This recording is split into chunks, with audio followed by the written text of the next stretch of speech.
Welcome back. In this video, I'll be showing you how to perform a factory reset on your Samsung Galaxy Z TriFold. So performing a factory reset erases every single bit of data that's currently connected on your phone.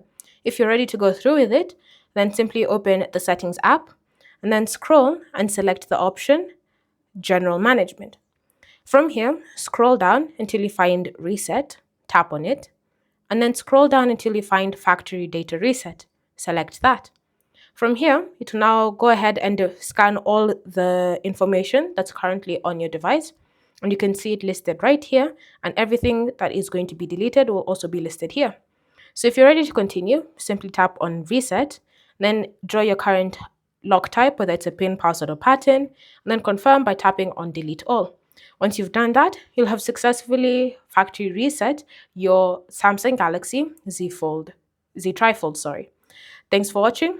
If you have any questions or comments, leave them down in the comment section below, and I'll see you in the next video.